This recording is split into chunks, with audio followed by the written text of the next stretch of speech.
no place like the Qube.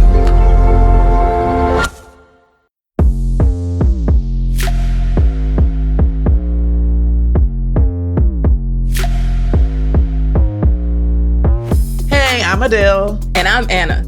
And we are ACAD Productions. Get ready to nod your head and laugh out loud as we bring an unfiltered perspective to Black life in predominantly white spaces. So, welcome to the Head Nod, Season 1, Black Life at a PWI. First day on campus. Faces stare. I stand alone. Blackness perseveres. Snap, snap. This haiku was brought to you by our best friend, ChatGPT. Yep, so welcome to the Head Nod, and today we are joined with one of my favorite people, Amber Smith. Welcome, Amber. Hey, so happy to be here with you today. So a little bit about Amber. She is the director of audience development on the custom podcast team. She leads the team's podcast growth strategies, ensuring the content we produce for brands gets the largest reach. Thanks, Amber. Amber started her career as a researcher on the Today Show before jumping into audio. She worked on multiple different spaces and sides of the podcast industry as a producer for SiriusXM and later joined the team as the negotiated content partnerships for podcasts on SiriusXM and Pandora. Before joining iHeart, she led audience development for Slate's Magazine's podcast catalog. Amber is an alumni of both the University of Southern California and Louisiana State University. And outside of work, you can catch her, find her, hopefully chasing her little toddler outside of work. We were just talking about toddler life. That's another conversation for another day. That's a whole another one. Glad to have you here. Happy to be here. So we kind of already mentioned your schools, but we always like to ask you to give us your name, the school you went to, and like what y'all call out might be. Like we are Penn State. Oh, cute. Okay. You gotta say that. I gotta pause. You gotta say that when I'm not talking. So what is it? Well, here I'll give the whole rundown. I am Amber Smith, and I went to undergrad at the illustrious University of Southern California. We are the Trojans. Our little call out is "Fight On." This is a V for victory. I know nobody can see, but I have a little peace sign up. But for us, it's a V for victory. Fight on. And I also went to Louisiana State University, home of the Tigers. Go Tigers! Yes. And I went to LSU for grad. Right. Go LSU. I went to LSU for grad school. Yes. Yeah. So two really big sports schools. And that really kind of influenced a lot of my college experience. That was going to be my question. Who do you root for when you're in seasons? Like, well, luckily they're like in different, I don't know what it's called. Conferences. There we go. What is a sport? They're in different conferences. So typically I don't have to root for one over the other. I haven't yet had to really, but my real loyalty lies at USC. Yeah. But go LSU for real though, yeah. Them Tigers came through women's basketball championship this year. Yes, they did. Period. Yes, they did. Yes, they did. So tell us a little bit about like what got you there, like what got you into the PWI space, what made you want to go to those universities? Well, I went to school in California. I grew up in California, went to high school, middle school in California. So there wasn't really a big HBCU presence. For me to like have any kind of like knowledge of or adjacency to. Like I knew about them, but it wasn't like I was around that, you know? So, and I also went to PWI, high school, middle school, all the schools. So it wasn't so much around my space. I don't know, but I decided in 8th grade that I was going to go to USC. Why? I don't know. I can't tell you. But I decided in 8th grade that that's what was going to happen for me. And then I did a summer program there when I was like 16.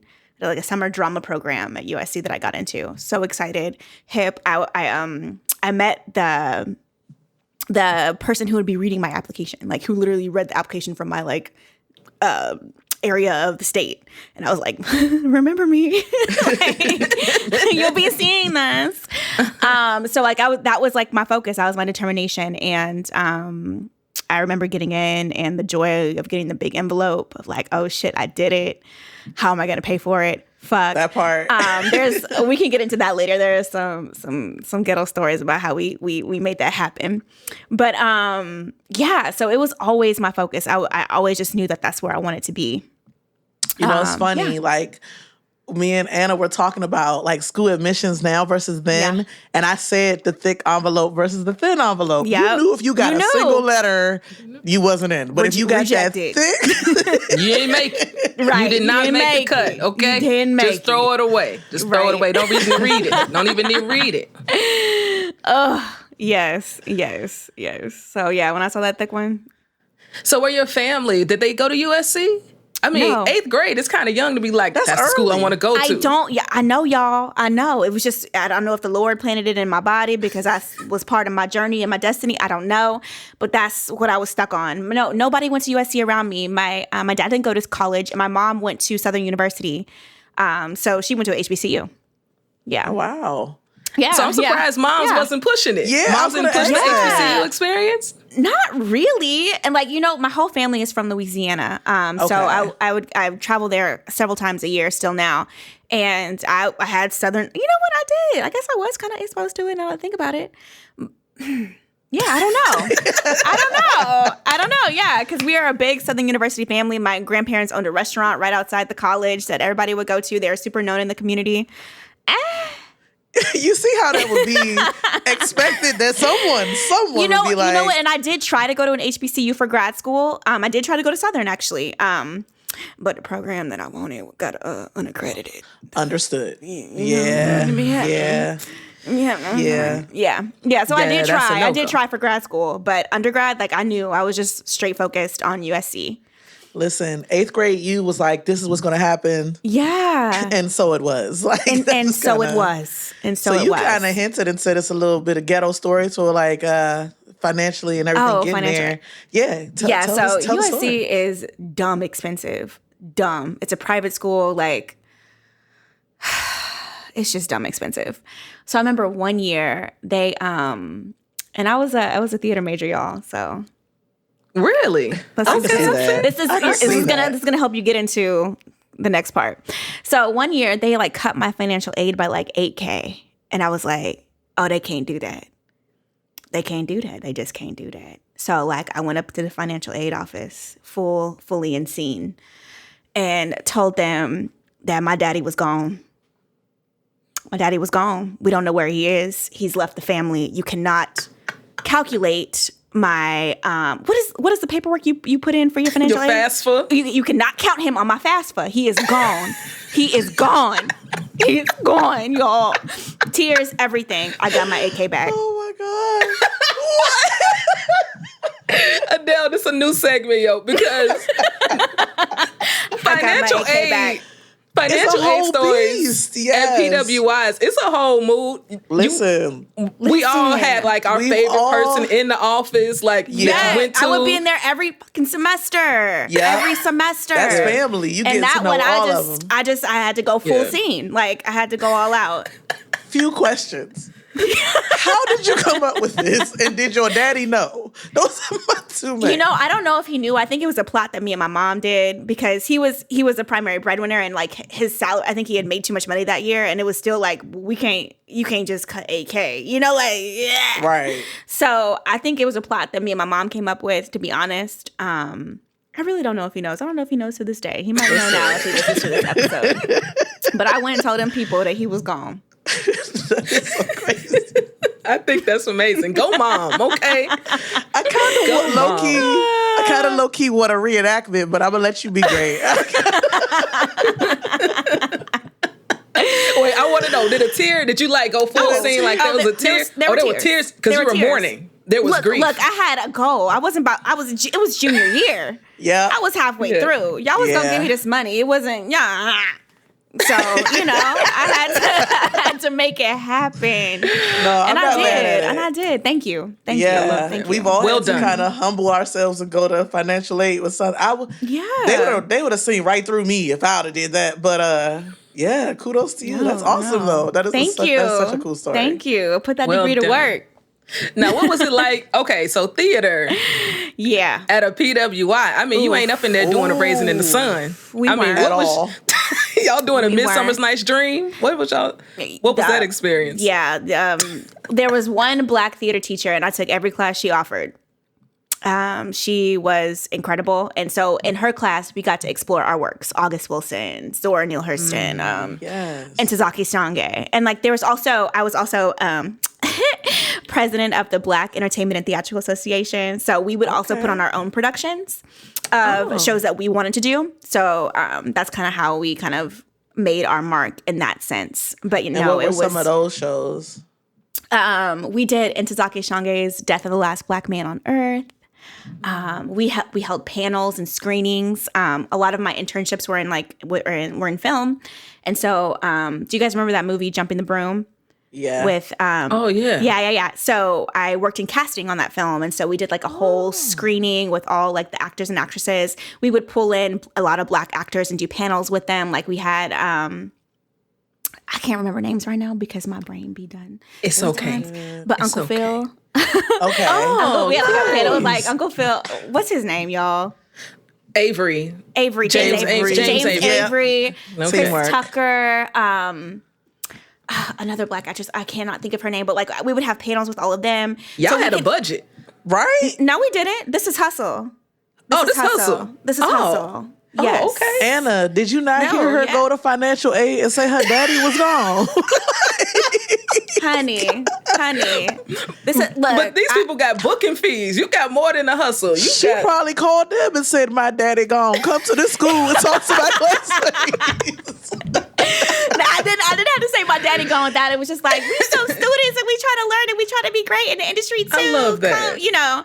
So we were able to kind of like carve our own space. And then like I remember there was a big drama because there was like maybe one or I think there was no people of color in the senior showcase one year.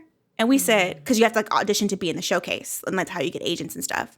So we literally said, fuck that, we're doing our own showcase. And we literally put on an entire showcase. And it wasn't with just Black folks, it was all people of color in the theater school. And we literally called agents, had them come out and like literally put on our own showcase and called it like diversity showcase or something like that. Booked a theater, like really did the shit. So PWIs are like, it's great to have a school like USC behind your name, right? But you are going to have to like, there are going to be so many situations where you have to kind of find your way and make your own way. But I think that resilience and that like, I don't wait for things to happen for me spirit is something that I really value from my PWI experience. Cause you just had to make shit happen for yourself. Yeah.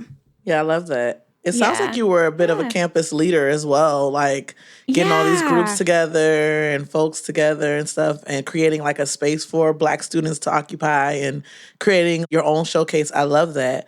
Were there other students that were not minorities that wanted to participate or like supporters? Like how was that experience with the majority of the rest of campus? Like did they try to get involved in any way or any experiences with that?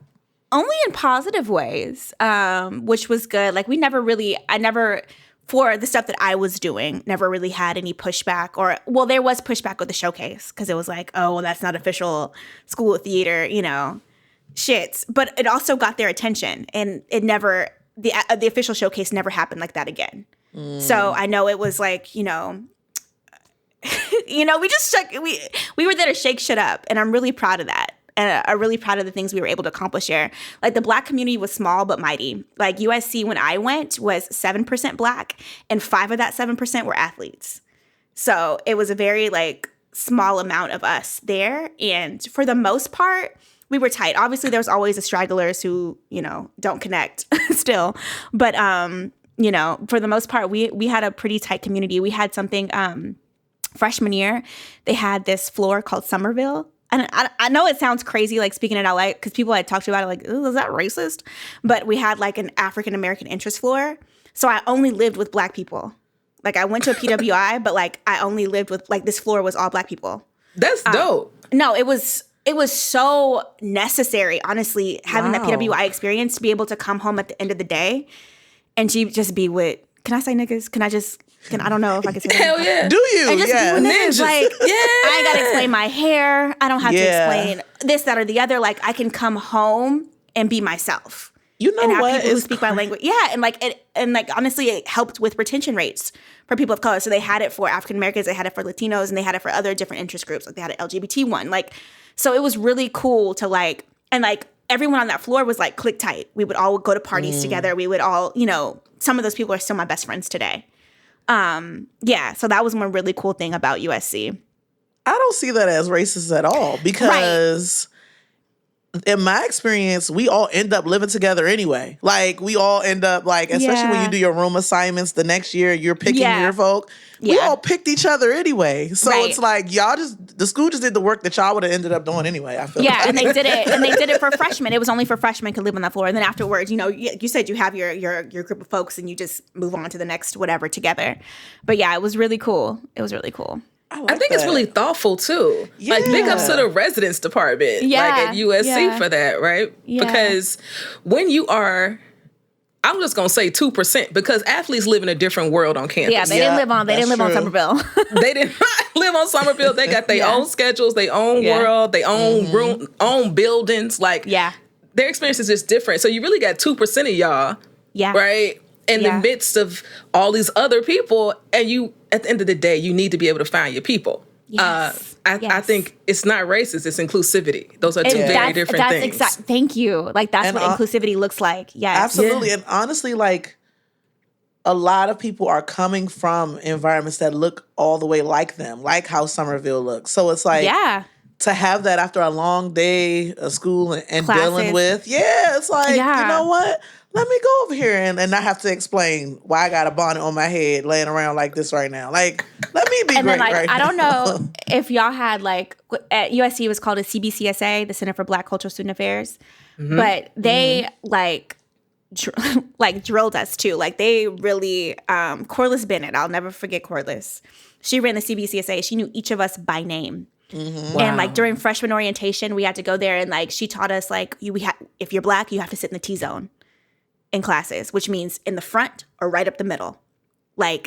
She made sure, listen, this is going to be a different experience for y'all because it's not a lot of y'all. And she was like the campus mama, really if you going to go, you going to do it right. No. You going to look right. You going to be in your classes in the front row or in the T-zone there. You're going to be successful and you're going to get through here. So that was also such a space of refuge for us because all of us had some wild experiences with teachers or professors saying crazy shit or crazy shit happening on campus, and we would all go back to the CBCSA. That was our hangout, where you could also, it was another spot outside of Somerville where you could, de-mask safe for space. A bit. Yeah, a safe space, yeah. But I know that your experience in general, like you said, you PWI a lot, from on up. How was the college experience with that different than what you had experienced prior to? Honestly, it was so... necessary for me because I had always been one of a few, in my high school, I was the first in 2007, the first Black student class president. It just, there was not a lot of me. So when I got to college, I was I'm around people like me, oh my God, I see myself. So having Somerville, even though it there was a small amount of us, it was so just nourishing. It was really nourishing because I was deeply insecure when there's nobody who looks like you or, around you. I was really insecure in high school and middle school. So having that college experience where I was oh my God, there's other Black people like me. No one's asking me why you talk white. And it just, it was really good. It was really necessary for me. So even though it was a PWI, it was still such a part of me leaning into my own Blackness in a way that I hadn't been able to before. Yeah, because they curated Somerville for y'all. They did. I needed Somerville. This episode is called Somerville, goddamn. Okay, Somerville is named after two alumni, two Black alumni that went on to become millionaires, a husband and wife who met at USC. So it's really cool history behind it too. The Black alumni at that university really also pour a lot into us. and like getting, the Black folks to stay and like, be there and like be supportive of us. Like they would throw events and invite us and like bougie ass shit. So like they have bougie tailgates and stuff that we would all be invited to. So it was really, really great. No, that's awesome. Yeah. I love that. I feel like that's why 8th grade you wanted you to go. They foresaw things that you need, right? Yeah, man. Yeah. You don't understand now, but Somerville, okay? Right. And what I also think that people don't get who went to HBCUs or had an HBCU experience is just how tight Black people are often at PWIs. So we curate our own freaking HBCU experience in so many ways in our own communities. And we do have our own houses. I had a house when I went to Drake, the Black Cultural Center, same experience, Amber. Like the place where we could just breathe be and not have to be or do anything else for anybody. Right. And I think people miss that. Yeah. And I think that's why, I could appreciate what you were saying, too, about the importance of alumni or, even when you're there, kind of, trying to create spaces for the generations behind you. Because I think I had mentioned it before, ours was the Multicultural Council, which was basically all the diverse groups on campus. And I was doing tours around campus, and I noticed, the other tour guides wouldn't walk past there. And I'm like, yo, I'm going to walk past there because I want anyone that's coming in to know here is a safe space where we gather. Here's where you can let your hair down. And it's literally in the middle of campus. Come between classes. That one teacher got on your nerves. Come and sit down. We're going to all talk about it, events about it, have your safe space, because those are important things to let people know even before they come. Like the upperclassmen got you. I love that. I love that. Yeah, USC was really, the upperclassmen got you. A freshman, all the freshmen who lived on Somerville, we all were the upperclassmen, the juniors and seniors. We all had a match, a person, and they all took us out, almost as a little hazing activity. But they all took us, we were in LA, so they took us to Universal City our first week at school, and just made sure we knew where they were, we knew about all the frats and sororities, we knew what was up, all the different clubs and what they do. So yeah, it is important. And I do think that's such an important thing to bring up. People who don't go to PWIs don't realize how click tight and how deep community is at these spaces. Yeah, in these spaces. I was going to ask. Did you pledge? Yeah, I was going to ask that. Oh, okay. You finished my question. I said, did you? You said pledge. I did not. I am not Greek. I didn't know. Is there a reason why or why not? Were you ever interested or no? It just didn't? Yeah, no, I was. It was just a complicated situation. We can't talk about it. It is still the undisclosed. We can't. Yeah, I want to say, I feel like that one I got to leave alone. I was definitely interested, but I didn't. My boyfriend was a Capito. Oh, he was a pretty boy. I see. Right. What about you? My school didn't have it yet. They were bringing in, not at my campus. It was this whole controversial thing. They were trying to bring them in, and it was as a student leader, we had this panel to explain why other fraternities and sororities should be on the campus other than predominantly white ones. Because I ain't gonna hold you they explained exactly, and I'm they've been around since 1908. And I don't even know these organizations. I just know one looked like a penguin. I don't even know what they were, what they did. Kappa, and I'm Kappa. What is this? And I remember they sat us down and they were it was always that one person. It was this one guy, this one student that's just we already have fraternities and sororities. You're being divisive by trying to bring in more. I'm it's actually more divisive to have things that only include people that look like you. I'm not just speaking on behalf of Black sororities and fraternities, Hispanic sororities and fraternities, other cultures. By you just standing on your mountain saying it should just be us, you're actually the one that's being more divisive. So it was this whole thing, and then it got sabotaged by the campus the sorority and fraternity leader. She oversaw that the Greek, club. the Greek, she the Greek stuff, she didn't like me too much. Boo. That sucks. That's terrible. That's wild. At Penn State, that's wild. At my camp, remember we have 35 campuses, so it was at. So if you wanted to pledge, you could go to a sister school campus? potentially do it, but I didn't because I don't know all them people at the, like, I would have wanted to do it with, you know, my little community that I knew. I didn't want to, you know, and then I thought about it in grad, like, I was like, I thought about it in grad too, and I was like, it's not the same. I kind of missed the mark. Yeah, like, what I look like being hella grown. With at my big age, trying to play. It's over. We missed it. It's okay. We missed it. You know, I can support from afar, like, right. You know? Exactly. Support from afar. Support from afar. Exactly. Yeah. It's crazy because people already think I'm a Delta because I have I love elephants. It's my favorite animal. I'm like, I just like the animal. Like, that's it. That's it. Party on at this PWI.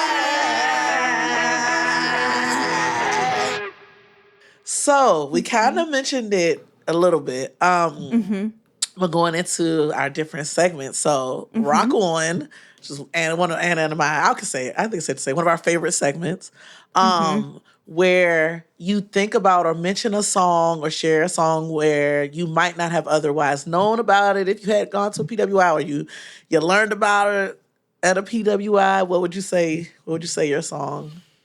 That I learned about. Or band or anybody. See, and I kind of told you a little bit before, like, it's kind of hard because I feel like I had the opposite that, you know, I was kind of more like, I'm black now. Right. Pretty Ricky. What else was like? Chris Brown. Pretty Ricky. Like, right. Because there's people from different areas too. That's true. So I'm learning like different regions' music. Which was really cool. So, like, my best friend was from the Midwest. So, like, she put me on, like, a lot of Midwest stuff. I'm trying to think of, like, some of the Midwest artists. What was that? Well, I mean, the St. Lunatics I kind of knew about. But, like, you know, like, I don't know. Like, we just played so much more. There was a birthday song. It's so good. And we would play that for everybody's birthday. And, like, it was straight from the Midwest. Like, so I heard, like, a lot of, like, artists, rap and hip-hop that I hadn't heard before. Being from California. So that was more so than like, you know, I feel like in high school was when I was like entrenched into like the Blink-182, the Evanescence, the more Caucasian style of music. How old you though? Yeah. Evanescence kind of went hard. Like I used They to do. Evanescence. And yo, man. one of my friends for her birthday party a couple years ago, she had a karaoke birthday, but only like the PWI, like it was all the rock that we heard in high because we all went to like white schools. So it was all of that. It was Papa Roach and like Evanescence and Blink-182. I'm not trying to think of who else. Gwen Stefani. Like we could only sing those songs. Gwen Stefani. And it was all a bunch of black people doing it. So it was so funny because there was so many memories. Stacey's mom. Yeah, like it just all those type of songs. It was so fun. I love it. Yeah. I love that. Yeah. So maybe like who would you say is like one of your favorite artists going into PWI, and then who ended up, because you discovered more black culturally music, like who did that flip to? So you went from Evanescence to Chris Brown? Is that what you're saying? A little bit of that, but then also, you know, I got real like Black Power. Right, Black Power-ish in college. So, like, that's when I discovered Erykah Badu for real. You know? Like, for real. Like, I knew about her before, but, like, that's when I really started listening, right? So, the Erykah Badus, the Lauryn Hills. I remember Mos Def came to our school once for a performance. Oh, wow. And, like, just, like, that stuff. Like, I really, like, tapped into more of that kind of like Black Power, Black Pride like type of artist. Afrocentric type vibes. Yeah. Okay. I love that. Yeah. I think a lot of us do that too. Yeah. Because when you're the only one in the class,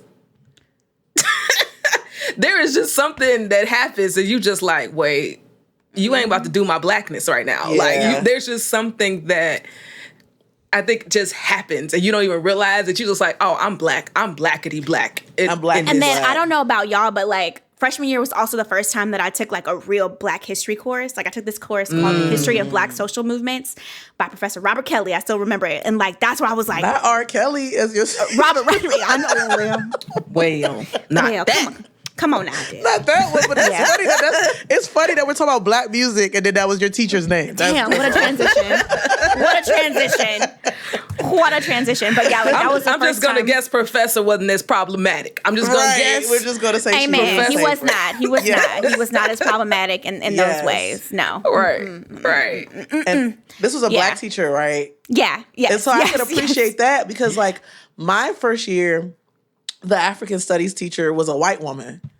And so I took that to see what she was talking about. I was like, I want to see what this is about. What is she going to talk about? Was it good? What was she talking about? You know what? It actually wasn't bad. Like I could appreciate like the conversation that the collective black students in there had around, because we did a lot of studying of Shaka Zulu. Was really cool. Okay. But it was like, it was so funny because you had a few like black students that were there for the same reason as me to be like, what you talking about, girl? Then you had like a few, like one of my friends, she's Nigerian. So she's like, I'm gonna take the African class because I'm African. I'm gonna just pass it. She ended up failing it because she just was not doing nothing. She was just relying on the fact that she was African. And then, like, no, sis, that's not enough. And then, you know, you had the other PWI kids who, you know, they struggled a bit. That's wild, yo. It was so crazy. It was so crazy. I don't remember her name, but I remember what she looked like. But yeah, that was crazy. And then thinking about what you were saying too, like earlier about that T line, I never thought about the that. T-zone? Like, yeah, I always sat in the front, and I just never like thought about why. On it. Yeah. Yeah. I never did. Don't worry. I got y'all. That was never my jam. Tanner, were you in the back? Don't say you was in the back. I was in the back. What? I don't need to talk to nobody. I'm good. Right? I'm not mad at it. By senior year, I was too. I ain't gonna lie. I did start drifting back. But, you know? Yeah. But yeah, back to the music piece, I definitely understand. I agree, like, with you kind of feeling like, you know, I'm really here. I'm playing, you know, black music and all this stuff. Like, when the girl who used to live my sophomore year, it was this girl, you couldn't cough without her being like, noise, Like, she always had a problem with, like, sounds. I'm like, you should live in the dorm on the top of the hill where no one goes so that you have to worry about it. And so, like, on the opposite side of our room was a porch. So a lot of times when students would gather on the porch, she would accuse us of being the ones, you know, making noise and tell the RA and stuff. So I remember one time she got on my nerves so bad. I just started blasting the Tupac and Bone Thugs and Harmony Thug Love song loud as Not hell. Bone Thugs. Yup, I sure did. Because that song literally goes pa pa. So she not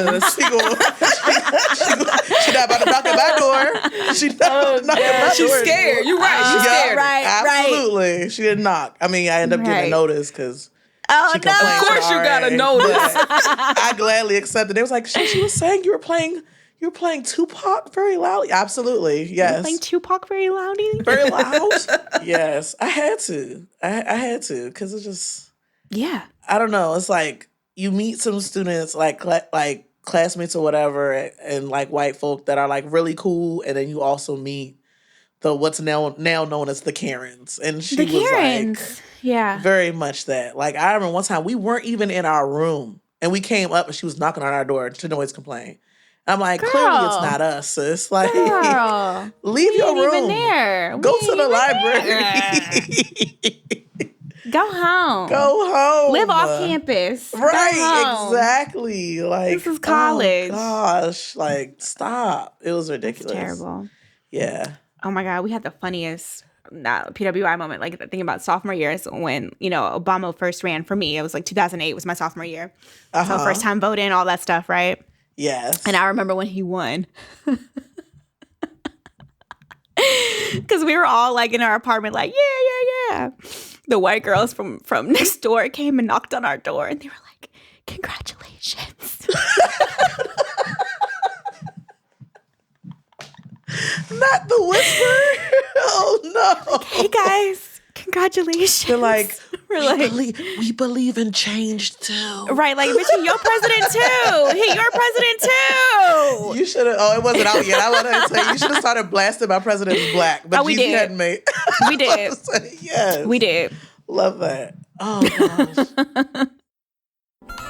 There's no place like home. There's no place like home. There's no place like home. Our next segment, essentially, if there was ever a time during your undergrad or your PWI experience where you wanted to click your heels 3 times and go back home, did you ever have a moment where you wanted to click your heels? Click my heels and go back home. Okay, so there was one moment in a drama class where this white man teacher, we were going over, this is the best part of it. We were going over like theater and stories from Africa. And there is this one that he told about a lion and a monkey. The lion represented white people and the monkey represented Black people in the story. God. And how did that go? Right. There was a lot of issues with theater. There is just a lot. But I filed a complaint immediately. Yeah. I immediately left the class and went to the CBCSA and filed a complaint. There was another. This happened to one of my really good friends who was also in the theater program. They were doing, theater kids do like weird embodying exercises, and she's like, "Wow, you really move like a gorilla." Oh, hell no. I'm sorry. No. Sorry. What? No. She told that Oh, boy. No. He moves like a gorilla. Gorillas ain't even graceful.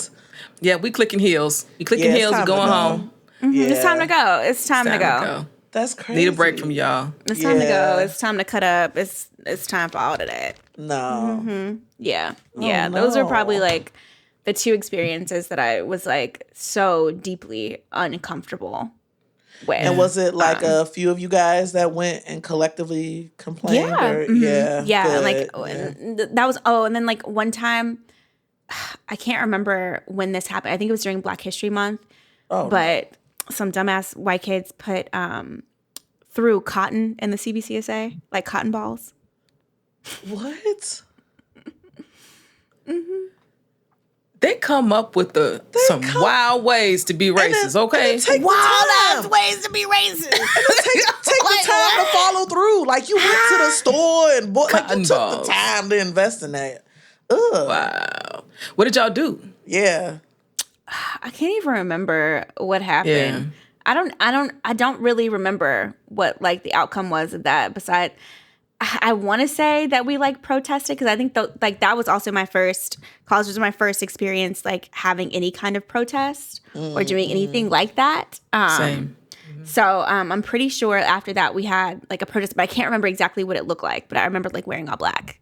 Yeah. At some point, yeah. I think that even though those are hard moments, even from the experience of talking to other folk about similar stories like that, it feels like that's a point where a lot of us like really found a voice within ourselves, like For deeper. sure. Yeah, like you're not about to be throwing cotton balls and where I gather, like at all. Just really not. That's not gonna happen. Yeah.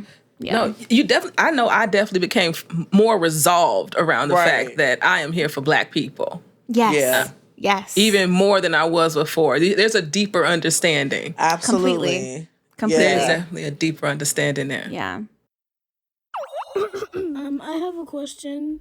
How did you know? So to the opposite of that, though, was there a moment when you were walking around campus or you experienced where you're like, I really like it here. I can dig it. I'm good. Like that aha moment. I mean, I feel like there's so many. We went to school in LA, right? So that was like fun on its own. But we lived across the street from the Shrine Theater, and that's where they would have the BET Awards every year. Oh. So we would the BET Awards, NAACP Awards, all those, and they would be connected to the school. Like they would like call us from the CBCSA, and like we would be seat fillers. So we would that's get to cool. So we would get to go to the award shows. Like, there's just so many moments. Like, I had so much fun in undergrad, and like the people. Like, I'm telling you, my best friends are the people that I met during that time. Yeah. To this day. And so like I wouldn't change a thing.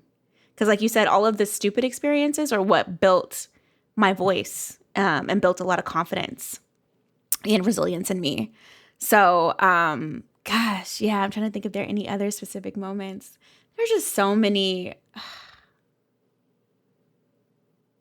I mean, anytime we were able to pull off those panels like that and that diversity showcase, like there's so many moments where I'm just like, yeah, I'm right where I need to be. Yeah. I love that. That's dope. I want to be a seat filler. I know, girl, right? it's so fun. We was in the mix, we was doing something, and then your seat filler, you get moved around the entire show. Yeah. So somebody could be like one of my friends, like the person behind Drake got up, so she got right behind Drake. You know, it was just so. It was so fun, and especially to be at the NAACP Awards, the BET Awards, and just to be around, you know, Black greatness, and it's right there. You know, it's right there. So it was so much fun.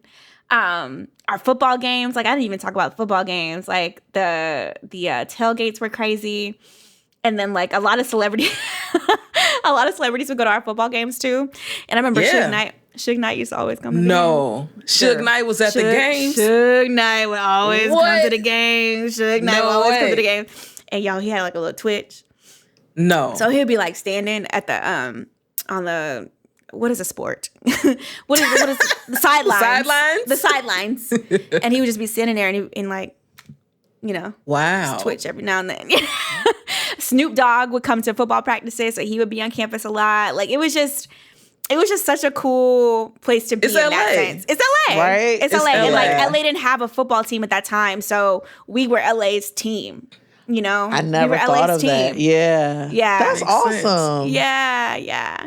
That's cool. Do you go to games or do you try to get out and do the whole tailgating experience now? I have not in many a year.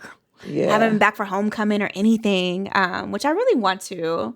But I just, you know, living on the East Coast now, I just haven't made that a priority. Yeah, but I went to games. Yeah, I should. I totally should. I went to all, like, you know, as many games as I could when I was in school there and at LSU. Mm-hmm. Love it. That's awesome. Yeah. Well, I appreciate you joining us. Yes. Thanks, Amber.